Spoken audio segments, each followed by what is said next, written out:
Bonsoir à tous. La réforme annoncée du franc CFA, y compris le changement de nom en écho, ravive le débat sur le processus d'africanisation de la gestion de cette monnaie commune. Les réactions des experts se multiplient. La future monnaie ouest-africaine est violemment critiquée. L'écho sera-t-il vraiment différent du franc CFA? En quoi la parité fixe avec de l'écho par rapport à l'euro est-elle gage de sécurité pour la stabilité de la monnaie? Autant de questions que vous vous posez et que nous, ici, nous allons tenter d'y répondre. Nous sommes avec notre invité. Il est économiste, Madjidi Zin. Bonjour. Bonjour, monsieur le journaliste. Vous allez bien? Ça va très bien. Alors, peut-on dire aujourd'hui que le franc CFA est mort en Afrique subsaharienne? Bon, le franc CFA, le terme CFA, n'existera plus. Par contre, le fond n'a pas changé. Donc, nous aurons un nouveau nom, mais qui a la même valeur, presque les mêmes principes, les mêmes rapports qu'avec notre ancienne puissance coloniale, la France. Donc, en réalité, selon vous, ce n'est que la dénomination qui change. Ce n'est que la dénomination et quelques réformettes, c'est-à-dire le retrait des experts français qui, dans les instances de gouvernance de notre zone monétaire, et une certaine, la fin des fameux comptes d'opération et tout ça. Donc, dans le fond, très peu de choses vont changer. Oui. Alors, mais est-ce que pour vous, la naissance de l'écho est une étape importante dans la souveraineté monétaire? Comme vous l'avez dit, le mot souveraineté monétaire, c'est ce que je souhaiterais que les auditeurs gardent. Et c'est ce que je souhaiterais que nos leaders d'aujourd'hui puissent se battre pour l'avoir. Vous savez, de la même manière que nos pays qui utilisent le franc CFA aujourd'hui, ils étaient plus nombreux que ça. Donc, vous prenez les pays maghrébins et d'autres pays en Asie, Vietnam par exemple, des pays comme Madagascar, et vous voyez, à un moment donné, depuis, pour la plupart, les années 50, les années 60, ont rompu ce lien avec la France et ont leur propre monnaie. Et donc, ils décident de leur politique monétaire. Et donc, c'est très, très important dans notre effort de vouloir développer économiquement nos pays, mais c'est également un sentiment, ça a une dimension psychologique. C'est aussi un sentiment de fierté nationale quand vous savez que l'argent qui circule dans votre économie, c'est vous-même qui... D'abord, le fabriquer, c'est vous-même qui décidez de la valeur que cette monnaie doit avoir. Et donc, c'est très, très important, cette dimension, la souveraineté monétaire. Il faut que nos pays l'aient. Et on est encore loin du compte. En 2019, vous imaginez, les années 60 et 2019, ça fait combien d'années? Et nos pays, je pense, ont atteint une certaine maturité. Ils ont beaucoup appris en étant avec nos amis français dans ces instances-là. Il faut qu'on les libère enfin. Voilà. Il faut qu'on aille vers l'indépendance monétaire. Oui, tout à fait. Mais pour quelle raison ils nous assistaient? C'est pour que nous apprenions. Mais on va continuer à apprendre pendant combien d'années, combien de décennies? Dans le même temps, à côté de nous, nous sommes au Bénin ici. Vous regardez le Ghana à sa propre monnaie, les autres pays, le Libéria, la Sierra Leone, la Gambie, la Mauritanie, pour ne rester qu'ici. Les anciennes colonies portugaises, toutes n'utilisent plus la même monnaie que leur ancienne puissance colonisatrice, le Portugal. Donc, les pays anglophones n'utilisent pas la livre sterling, vous comprenez, sur le même continent. Et pourquoi devrons-nous continuer, nous les francophones, à garder des liens de vassalité avec la France? Donc, c'est dépassé. Il faut qu'on ait le courage d'avancer. Et je pense que nous sommes sur ce registre. Aller à une souveraineté monétaire, en quoi est-ce que cela pourrait aider à développer nos pays? C'est vrai qu'il y a des États, vous avez cité, qui ont leur propre monnaie aujourd'hui, mais on sait que ces États font face à d'énormes difficultés quand même économiquement. Le lien souveraineté monétaire, avoir sa propre monnaie et le développement, ça c'est un autre débat. D'accord. Vous comprenez? Mais vous savez, ce qui se passe aujourd'hui, si vous n'avez pas le levier, tous les leviers de votre politique économique, vous aurez quand même des difficultés. La politique monétaire est une variable importante. Hein. Vous voyez par exemple les États-Unis. Quand il y a la conjoncture, quand l'économie va mal, vous entendez des décisions importantes qui sont prises par la Banque centrale américaine, la Fed, soit pour diminuer le taux d'intérêt, soit pour faire telle ou telle mesure. Combien de fois vous entendez ça dans notre zone?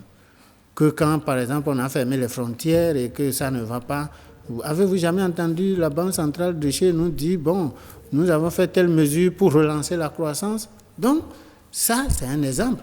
En Europe, vous voyez la même chose avec la Banque centrale européenne. Ce n'est pas le cas chez nous. Et donc, il n'est plus question de rester dans les débats théoriques stériles qu'on va faire dans les facultés. Il s'agit de montrer que nous sommes suffisamment matures et nous avons le droit de décider de comment, de quelle monnaie nous allons utiliser, de quel rapport cette monnaie aura avec les autres monnaies dans le monde et sa valeur et quels principes doivent gouverner sa gestion. Nous avons de bonnes écoles. Hein, l'exemple européen aussi est un modèle, comme d'autres modèles. Donc, il faut défendre le principe que nous n'avons plus besoin d'un conseiller pour gérer notre monnaie. C'est de cela qu'il s'agit. Alors, mais l'autre chose très importante sur laquelle les experts mettent l'accent, c'est ce critère de convergence. Oui. On dit souvent que les pays de l'UEMOA, avant d'aller à une monnaie commune, doivent avoir des critères de convergence. On ne comprend pas. Pour le profane, qu'est-ce qu'il faut y mettre? Vous savez, en fait, si vous avez vous utilisez une monnaie en commun, il y a des règles qu'on définit et qui permettent de discipliner en fait chaque État membre. Hein, donc, c'est par exemple la question du rapport entre la dette et le produit intérieur brut. Les questions liées au déficit budgétaire. Vous comprenez comment vous financez le déficit et d'autres critères. Et donc, c'est des critères qu'on définit ensemble qui permettent de stabiliser votre zone monétaire. Il y en a en Europe et nous-mêmes, nous en avons ici. Étant donné que nous sommes ensemble dans un même groupe, il faut qu'on définisse des règles que tout le monde respecte. C'est de cela qu'il s'agit. Et donc, il n'y a pas forcément quelque chose que nous allons inventer. Nous avons les meilleures écoles en la matière, notamment la zone euro. Voilà. Alors aujourd'hui, ces règles semblent être, pour la plupart des pays de l'UEMOA, ces règles semblent être respectées. Oui, dans leur ensemble. Je n'ai pas lu les derniers rapports, mais, excusez, et quand vous voyez, j'ai lu justement dernièrement que c'est le Togo, par exemple, seul qui aurait rempli les critères qu'il faut pour passer le cap de l'éco. Je pense que globalement, depuis, tous nos pays essaient de respecter ces critères. Quelque part, vous voyez le cas du Bénin, des critères ces derniers temps, surtout sur le niveau d'endettement. Vous comprenez, donc que vous ne soyez pas capable après de pouvoir honorer ça ou que ça entraîne des conséquences sur un certain nombre de ratios sur lesquels les États se sont entendus. Mais vous savez que le modèle que nous avons copié en Europe, on a toujours des mauvais élèves qui chaque fois sont rappelés à l'ordre. Je ne veux pas, mais souvent, vous voyez, on cite la France, l'Italie et même d'autres pays aussi qui, d'une année à l'autre, parfois, sont obligés de se faire tirer les oreilles pour revenir. Parce que chaque pays a ses contraintes aussi. Oui. Alors, on craint, pour beaucoup, ils craignent que l'éco ne soit dévalué. On sait qu'en 1994, lors de la dévaluation qui est survenue, c'est parce que la France n'avait pas pu garantir la monnaie franc CFA qu'on est arrivé à la dévaluation. Aujourd'hui, nous passons à l'éco. On sait que l'éco sera arrimé à l'euro. des risques de dévaluation se pointent à l'horizon. Eh bien, vous savez, dès lors que nous-mêmes, en 1994, c'était un autre contexte. Aujourd'hui, nous sommes en 1994, c'était les années du programme d'ajustement structurel. Donc, aujourd'hui, ce n'est plus le même contexte, mais l'intérêt d'une dévaluation, ça dépend donc, de la nature de vos échanges commerciaux. Les exportations, nous sommes un pays, nous importons beaucoup et dans certains cas, d'autres exportent. Par exemple, vous prenez la Côte d'Ivoire par rapport au Bénin, la Côte d'Ivoire exporte beaucoup le café, le cacao, l'anacarde, les trucs comme ça. Nous, notre principale culture d'exportation, c'est le coton. Et donc, pour certains, on peut voir qu'il y a un avantage à dévaluer. C'est pourquoi il faut avoir tous les leviers de gestion de sa monnaie. Ce dont vous êtes en train de parler, je ne sais pas sur quoi c'est basé pour dire qu'il y a un risque de dévaluation. Je ne sais pas. Mais dès lors que nous avons tous les leviers de gestion de notre monnaie, si les conditions sont remplies pour qu'on dévalue, il n'y a pas de mal à ça. Donc, ça fait partie des mécanismes de gestion de la monnaie.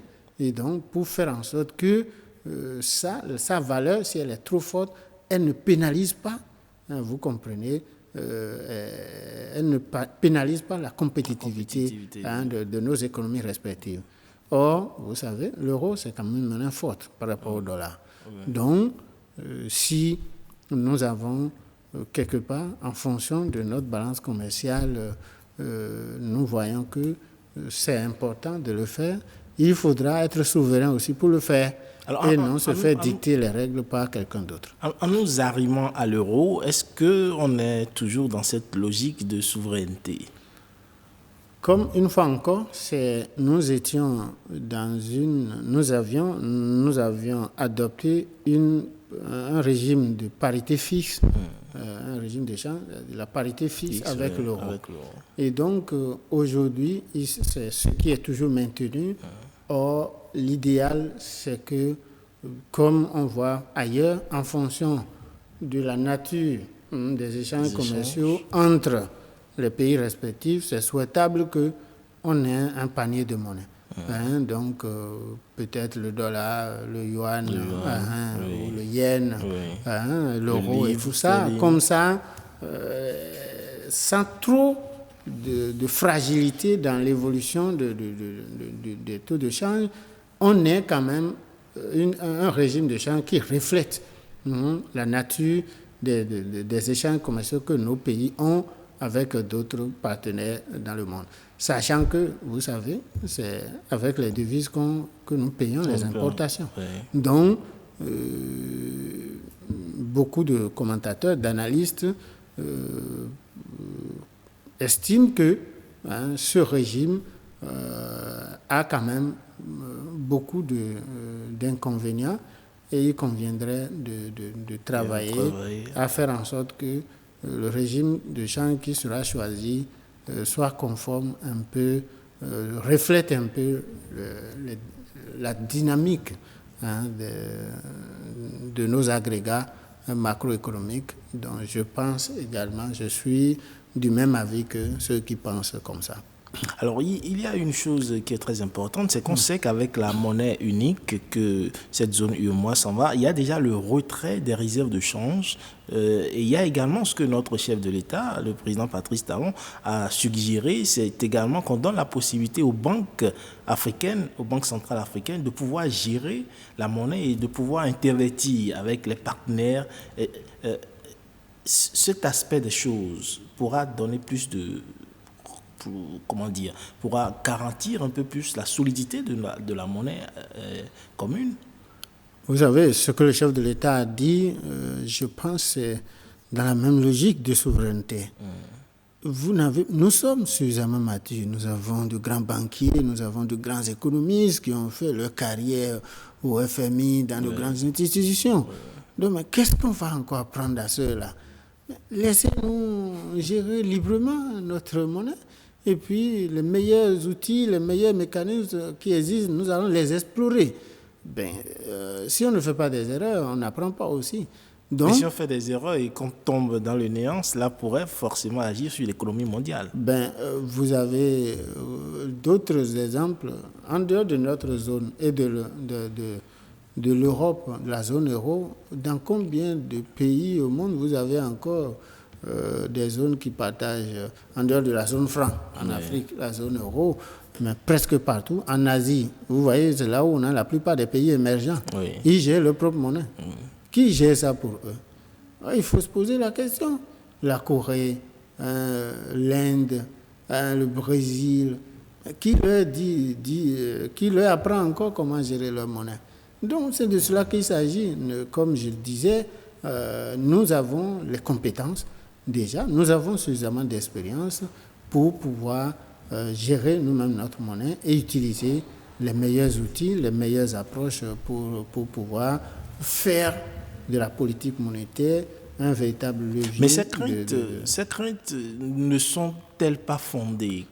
Dans une certaine mesure. Vous avez beaucoup de cas de faillite des États.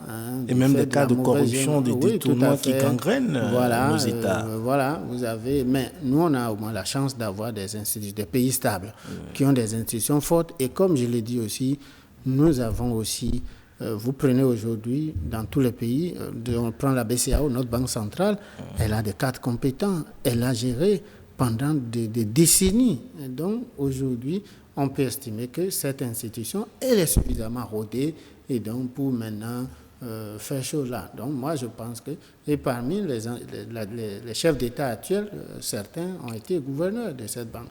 Donc, le principe de souveraineté monétaire doit être réaffirmé et nous commençons à gérer nous-mêmes et à pouvoir établir des partenariats d'une certaine manière en fonction de nos analyses avec qui nous voulons.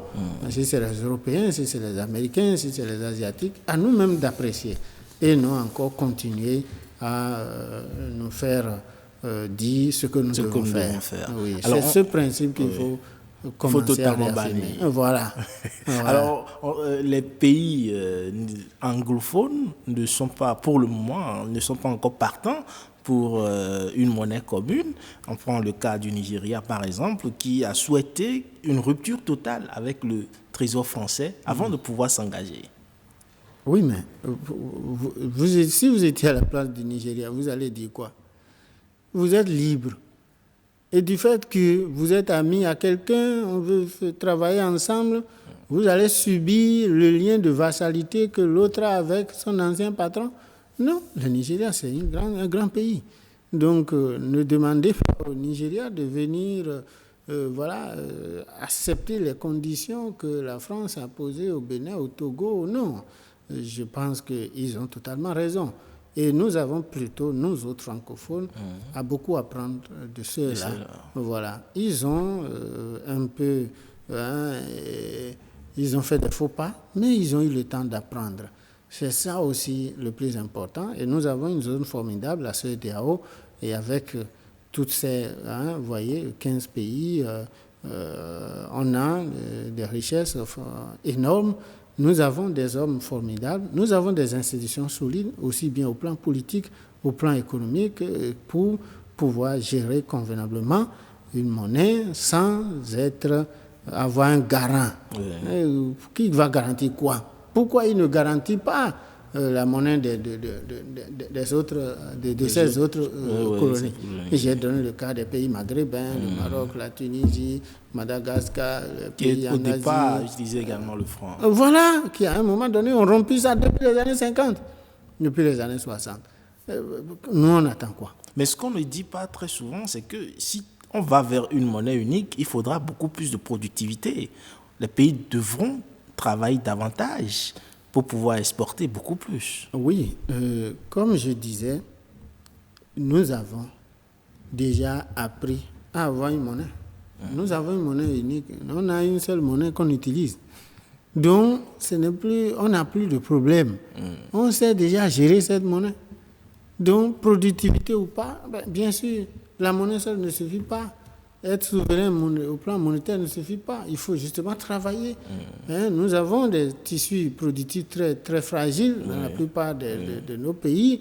Et donc, nous avons une faible capacité de transformation de nos matières, de nos productions. Et donc, nous avons intérêt à ce que notre industrie se développe. Nous avons intérêt à ce que notre industrie se développe. Et nous avons intérêt à ce qu'il n'y ait pas un gap technologique important entre le Nord et nous. Surtout avec la révolution du numérique, ça permet à des pays qui sont moins lotis de vite rattraper les autres. Donc, nous avons tous les atouts aujourd'hui pour pouvoir nous rattraper sur ce plan, mais d'abord psychologiquement, il faut que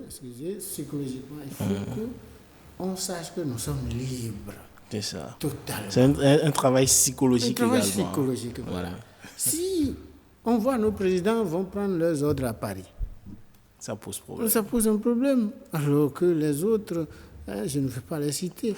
Décident eux-mêmes. Voilà, ils décident eux-mêmes. C'est très important, vous comprenez. Oui. Et bon, personnellement, moi j'ai eu la chance quand même de vivre dans certains de ces pays. Et j'ai vu comment le Maroc, l'Égypte, j'ai vu que ces gens-là, ils ont la confiance en eux-mêmes. Mais vous évoquez beaucoup plus des avantages. Il n'y a pas d'inconvénient à aller vers une monnaie unique pour les pays. Pourquoi il y a... Non, une fois encore, même s'il y a des inconvénients, ces inconvénients, ils sont gérables. On va apprendre à les gérer au fur et à mesure. Mais vous avez des pays qui ont leur propre monnaie. Ils gèrent ces limites, non? Oui. Voilà. Donc, nous, on n'est plus dans les années 50, où les chefs d'État vont faire la planche à billets. C'est-à-dire, un seul président décide, le gouverneur de la Banque centrale, imprime-moi 1 milliard.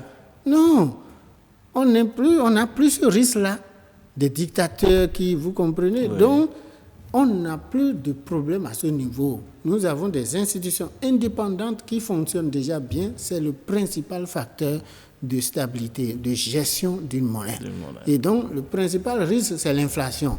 Vous comprenez, on va faire la planche à billets, on a fait une mauvaise politique monétaire, et puis voilà.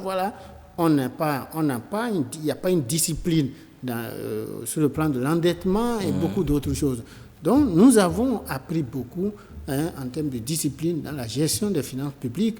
Nous avons appris beaucoup en termes de la qualité de la gouvernance de nos institutions. Et donc, ce n'est pas un chef d'État qui désigne le gouverneur de la Banque centrale. C'est un collège de chefs d'État. Vous comprenez? Et nos autres institutions sont également bien gouvernées. Donc, il n'y a pas de risque que on arrive dans l'autocratie, la gabégie, où une seule personne décide de la politique monétaire. Alors, dès lors que ces conditions sont réunies, il n'y a plus de raison de continuer à penser le contraire. Nous allons faire un tour à la situation se pose également en Afrique centrale, où les pays de cette zone-là n'ont pas encore décidé d'aller vers une monnaie unique, contrairement à ce qui se passe dans l'Afrique subsaharienne. Alors, le choix de l'éco dans la zone subsaharienne peut-il avoir des impacts sur l'Afrique centrale? Justement, nous avons le même partenaire, c'est la France. Donc, il n'y aura pas deux poids, deux mesures. Le même combat, il est mené par des Africains de l'Ouest, du centre, d'un peu partout. Donc, c'est psychologique. Ce n'est qu'une question de jour. Les mêmes décisions seront prises là-bas. Dans la zone CEMAC également. Pourquoi pas. Oui, tout à fait. Ils suivent de près tout ce qui se passe. Donc, pourquoi il y aura deux poids, deux mesures? Les chefs d'État de l'autre côté voient et suivent. Et les sociétés civiles de ces pays aussi, vous savez que c'est un combat qui a été beaucoup mené par la société civile, par des intellectuels africains, je vais citer le professeur Koulibaly, Mamadou, et d'autres activistes. Et donc, ce combat, ce n'est pas seulement un combat pour l'Afrique de l'Ouest, c'est un combat sur des principes, et les mêmes principes, les mêmes causes produisant les mêmes effets.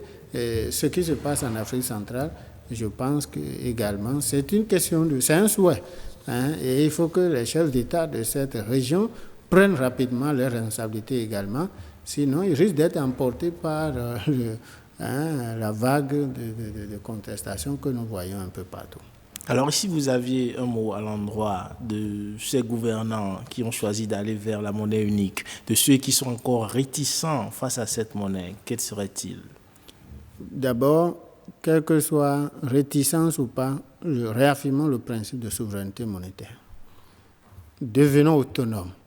Nous sommes suffisamment matures, nous sommes suffisamment grands, nous sommes suffisamment expérimentés pour décider de quelle monnaie nous allons utiliser, quelle sera sa valeur, quel rapport nous allons avoir avec les autres monnaies d'autres pays. Donc, c'est la voie, la meilleure voie à suivre. Ils n'ont qu'à écouter leur peuple. Il faut que les chefs d'État écoutent leur peuple. Si ils s'entêtaient à être sourds, un jour, ils vont être débordés et ce n'est pas ce que nous souhaitons. Nous souhaitons que des institutions stables et que, nous basculons d'un rapport de force de maître à l'élève qui assiste l'élève c'est-à-dire d'un coach qui assiste un jeune, un footballeur, à des joueurs qui sont matures, professionnels, l'élève qui lui-même est devenu maître, et donc ça doit être des rapports d'égal à égal, de collègues. Et donc le maître doit d'ailleurs être fier, content de voir son élève réussir et le féliciter. C'est ça le leadership. Le leadership, c'est pas celui qui se plaît à regarder l'autre rester sous lui pendant des décennies. C'est de cela qu'il s'agit. Nos pays ont atteint une certaine maturité, ils sont suffisamment souverains, les peuples ont voulu prendre leur destin. Il faut qu'il n'y ait aucune entrave à ceux qui jouissent pleinement de leur liberté dans toutes ces dimensions. C'est très important. Mais aussi, c'est dans l'intérêt de la France elle-même, de notre partenaire principal. Nous n'avons rien d'ailleurs contre la France. Nous parlons français, nous sommes amis et nous voulons qu'on se respecte entre amis. Voilà. Merci à vous, M. Madjidizin. Vous concluez si bien cette émission que je n'ai plus rien à dire. Merci pour votre aimable attention. À bientôt. À bientôt.